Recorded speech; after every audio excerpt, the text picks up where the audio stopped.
Bonjour les amis, j'espère que vous allez bien.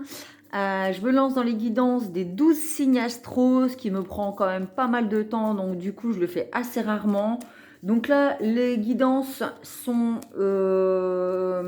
sur 3 mois à partir du moment où vous regardez la vidéo. Donc elles sont atemporelles. À partir du moment où vous tombez sur cette vidéo et que vous la regardez, ce sera vos énergies pour les 3 mois à venir. Likez, abonnez-vous, cliquez sur la petite cloche pour recevoir les notifications chaque fois que je poste mes vidéos sur YouTube. Et puis ça permet à la chaîne d'être beaucoup plus visible et de rassembler beaucoup plus de monde sur cette chaîne où les énergies sont positives. Ça fait toujours plaisir d'avoir des retours positifs. Donc n'hésitez pas à mettre un petit commentaire, un petit like, à vous abonner, à partager. Ça m'encourage à continuer. J'ai créé un groupe Facebook privé nommé Pomme Plume, Tarot, Oracle et compagnie où on peut échanger en toute confidentialité, en toute intimité, dans le respect de l'autre et de soi-même sur nos différentes croyances ou nos mêmes croyances. Voilà. Donc, on va voir avec quel signe on continue, puisqu'il y en a déjà 4 qui ont été faits.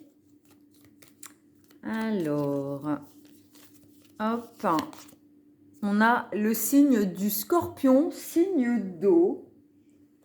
Donc, c'est parti, signe du Scorpion, signe d'eau.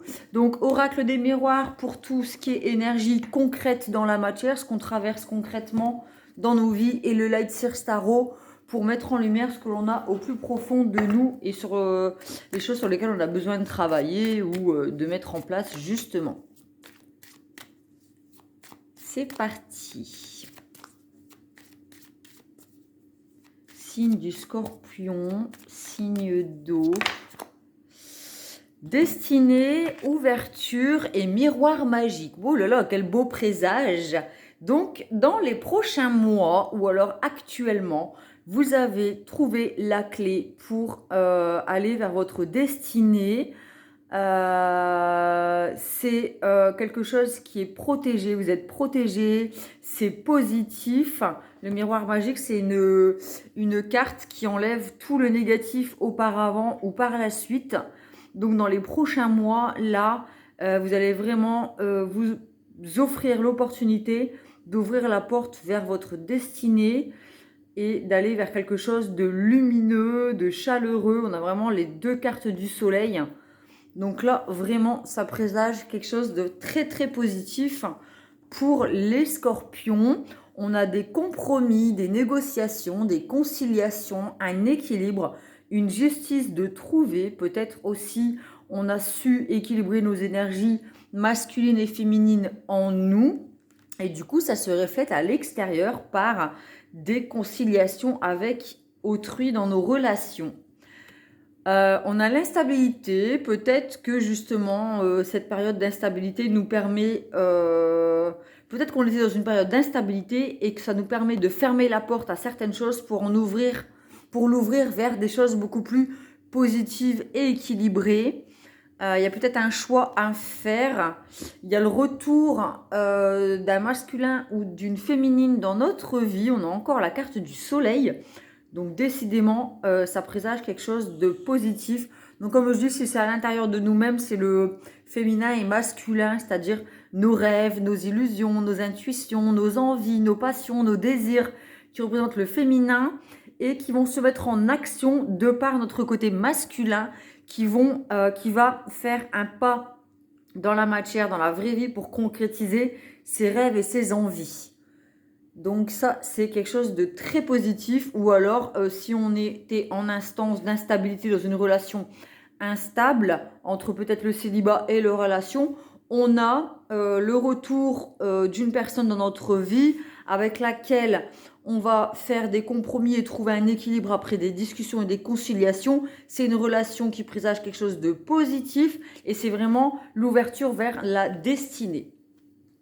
Ça a pris peut-être du temps, il y a du retard, peut-être que c'est long de trouver une stabilité dans cette relation, il y a peut-être eu beaucoup de séparation-retour, séparation-retour, mais tout est parfait. Sachez que l'univers ne vous fait pas traverser des épreuves par hasard. Donc, s'il y a du temps qui est passé, ça a peut-être été difficile, mais il fallait passer par cette épreuve, par ce temps d'instabilité pour que le retour soit beaucoup plus équilibré. Il y avait besoin peut-être de faire un travail sur soi, de se regarder en face avec le miroir magique, de voir que oui, on n'était peut-être pas prêt à s'investir dans une relation stable et qu'il a fallu prendre le temps et louper le coche. On a eu l'impression de louper le coche, mais en fait, on avait besoin de ce temps de pause pour se regarder en face, travailler sur vraiment nos envies et ce que l'on voulait vraiment vivre dans notre vie. Et du coup, on fait le vœu du retour d'une personne et d'avancer sur notre chemin. Et là, la porte s'ouvre, on trouve la clé et il y a le retour d'une personne dans notre vie, le retour de l'amour. Donc, c'est peut-être pas le retour d'une personne du passé, mais c'est l'amour après une séparation d'avec une personne, une nouvelle personne qui arrive dans notre vie. C'est le retour à l'amour. Il y a un retour à quelque chose de stable et d'équilibré, en tout cas, qui nous permet d'aller vers quelque chose de positif et de lumineux. Il y a la famille. Alors, on a peut-être envie de créer une famille. On est très bien entouré par la famille. Et peut-être on vient d'une famille où il y avait des schémas répétitifs qui étaient instables. Peut-être qu'on a des schémas familiaux qui n'étaient pas enracinés et ancrés. Et là, on arrive à travailler dessus et à créer quelque chose de positif et de stable, justement, et d'ancré. Hein. On a planté notre graine, on a fait un vœu. L'amour arrive ou revient dans notre vie et on va pouvoir construire quelque chose d'évolutif dans sa vie. Voilà, on a effectué un choix, on a choisi l'amour. On tourne le dos au schéma répétitif du passé qui nous apportait que de l'instabilité et des relations qui n'étaient pas équilibrées, dans lesquelles on perdait notre temps, ça revenait, ça partait, ça revenait, ça repartait. Là, on décide vraiment de s'ancrer. On prend la décision, on la fait de nous-mêmes. C'est nous qui prenons la décision de quitter le négatif, l'espace brumeux, pour aller vers quelque chose de positif, de lumineux et dans lequel on se sent vraiment épanoui. Donc, il y a l'amour qui revient dans notre vie après avoir peut-être pris du retard, avoir une situation instable où on a eu l'impression de perdre du temps ou de louper le coche. Mais tout revient, tout le côté positif, l'amour, la stabilité, l'ancrage, l'équilibre, la chaleur revient dans notre vie après avoir effectué un choix. On part sur la guidance avec le Light Seer Tarot pour mettre en lumière ce que l'on a au plus profond de soi pour les signes du Scorpion pour les 3 mois à venir.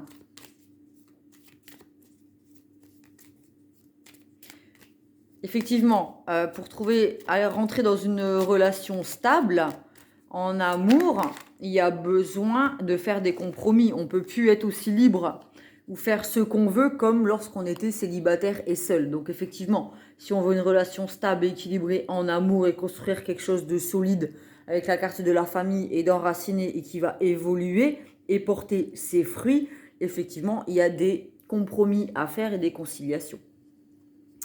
Donc effectivement, on coupe avec les anciens schémas du passé, des anciennes séparations, des relations d'aller et venue, et on trouve un équilibre dans notre vie. On se remet en route en équilibrant le masculin et le féminin. Donc comme je le disais, les rêves, les illusions, la passion et les envies et les sentiments avec je me mets en marche, je fais les choses, je monte dans le train de ma vie et je fais les choses concrètement, je réalise mes rêves en étant toujours connecté à ses intuitions et en étant beaucoup plus sage et posé effectivement dans notre vie. C'est aller vraiment vers, on coupe avec l'instabilité, l'immaturité pour aller vers quelque chose de beaucoup plus stable, d'ancré et de sage et de mature. Voilà, il y a des choses du passé, il y a des choses qui étaient enfouies à l'intérieur de nous et qui ont besoin de ressortir. On arrête de se débattre dans des fausses croyances qu'on nous a inculquées peut-être dans notre enfance. On écoute sa propre guidance, ses propres intuitions, ce qui permet de remonter à la surface et de revenir à la lumière en fait. Là, on a la carte du monde, donc c'est l'épanouissement total avec l'arcane 21, le monde, l'épanouissement total, on a trouvé son équilibre, on est ancré, on est aligné, on sort de ces chemins de cercles vicieux où le serpent se mordait la queue, on sort de ces anciens schémas pour aller vers quelque chose encore de lumineux, on est pieds nus, on n'a plus besoin d'être protégé, on est ancré dans la matière avec l'arbre, on marche pieds nus, sur l'herbe, dans la nature, ça permet l'ancrage et on n'a plus peur d'aller vers le couple, puisque le soleil, c'est le couple, c'est faire ce qu'on aime et aimer ce que l'on fait. C'est la relation qui est protégée, l'amour, voilà, c'est vraiment l'épanouissement dans le duo. On a quand même la lune et le soleil, on a le monde entre les deux, donc on est quand même épanoui entre trouver l'équilibre effectivement entre le féminin et le masculin. La lune et le soleil, c'est le yin et le yang. Donc on a réussi à trouver un équilibre entre ses rêves et sa réalité. Et là, c'est une mort pour une renaissance. Donc comme je vous disais, on coupe avec les anciens schémas du passé. On a enlevé toutes les vieilles feuilles mortes, les vieilleries qui ne nous servent plus. On fait un tri dans sa vie. Avec ces anciens schémas, des relations, des affaires que l'on garde peut-être à l'intérieur de notre habitat et qui nous polluent. On se débarrasse de tout ça, de tout ce qui est mauvais. On laboure notre champ, on plante des nouvelles graines, on les arrose. On prend le temps de prendre soin de soi, de son jardin intérieur pour pouvoir renaître beaucoup plus lumineux. Là, on a la carte des amoureux, donc c'est la relation du féminin et du masculin, où on est dans un tourbillon, où c'est un équilibre, où l'un ne va pas sans l'autre et l'autre ne va pas sans l'un. Donc, c'est vraiment une relation d'équilibre. On a fait le choix de choisir l'amour dans sa vie. Et l'équilibre. Et l'ancrage. Et la sagesse.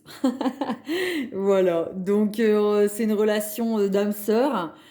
Si ça parle d'amour, de couple, pardon, si c'est en soi-même, on écoute ses guides, on a écouté sa petite voix intérieure, on savait on avait des rêves à vivre, des besoins, des envies, des passions à l'intérieur de notre petit ventre qui ne demandait qu'à sortir, qu'à se mettre au monde, à sortir de l'intérieur pour vraiment se mettre à la lumière, de voir le jour. Donc on met en action nos projets, nos passions, on a écouté notre guidance intérieure, nos guides, notre bonne étoile, on est protégé et on a réussi vraiment à s'équilibrer déjà à l'intérieur de nous-mêmes et du coup ça se reflète dans nos relations à l'extérieur. Donc on part d'une guidance vraiment où on a trouvé la clé. On a compris qu'il fallait aligner ses propres énergies à l'intérieur entre ses rêves et sa réalité, mais se mettre en action pour réaliser ses rêves. On a compris qu'il fallait fermer une porte sur des anciens schémas pour en ouvrir une autre et construire quelque chose d'ancré avec le foyer qui représente aussi notre foyer intérieur, le chakra sacré. Voilà, j'espère que cette guidance vous a plu. C'est les énergies pour les 3 prochains mois à partir du moment où vous écouterez cette vidéo. J'espère qu'elle vous apportera des réponses et une lumière sur votre chemin. Une pensée pour tous ceux et celles qui se battent contre la maladie en ce moment. Prenez bien soin de vous. Je vous fais à tous des gros bisous et je vous dis à très vite. Bisous, bisous.